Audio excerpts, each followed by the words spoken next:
இன்று நான் ஒரு அற்புதமான விஷயத்தைப் பற்றி பேச விரும்புகிறேன். உண்ணாவிரதத்தின் அறிவியல் பின்னணி மற்றும் அது நமது ஆரோக்கியத்திற்கு எவ்வாறு பலன் அளிக்கிறது என்பதைப் பற்றி நோபல் பரிசு பெற்ற ஜப்பானிய விஞ்ஞானி யோஷினோரி ஓசுமி ஆராய்ச்சி மூலம் கண்டுபிடித்து இருக்கிறார்.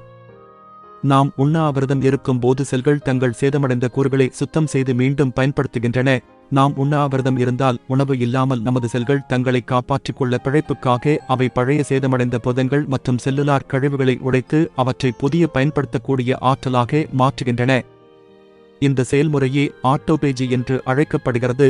மேலும் இது நமது செல்களை ஆரோக்கியமாகவும் செயல்பாட்டு திறனுடனும் வைத்திருக்க உதவுகிறது. யோஷினோரி ஓசுமி ஜப்பானிய செல் பயாலஜிஸ்ட் ஆவார். 2016ஆம் ஆண்டு மருத்துவம் அல்லது உடற்கூறு துறையில் நோபல் பரிசை அவர் பெற்றார். செல்கள் தங்களின் கூறுகளை களைந்து மறுசுழற்சி செய்யும் செயல்முறை ஆகிய ஆட்டோபேஜியின் முறைமைகள் குறித்து அவர் கண்டுபிடித்தார்.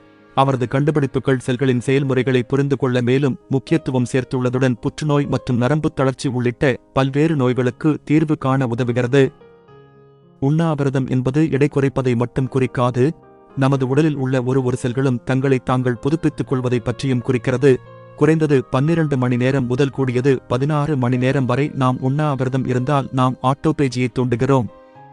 இது நமது செல்கள் தங்களை சரிசெய்து நச்சுகளை அகற்றி நோய்களை எதிர்க்க உதவுகிறது.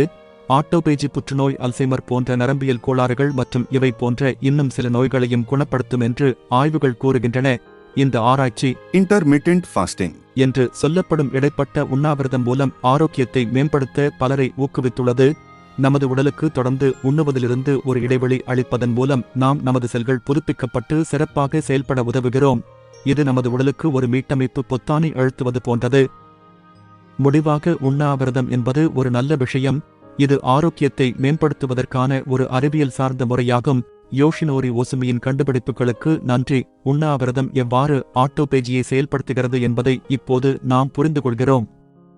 இது நமக்கு ஆரோக்கியமான நீண்ட வாழ்க்கையை வாழ உதவுகிறது. எனவே அடுத்த முறை நீங்கள் ஒரு உணவை தவிர்க்கும் போது நினைவில் கொள்ளுங்கள், நீங்கள் உண்ணாவிரதம் இருப்பது மட்டுமல்ல, நீங்கள் உங்கள் செல்களை வளர்ச்சியடைய மற்றும் உங்கள் நோய் குணமாக வாய்ப்பளிக்கிறீர்கள். நன்றி.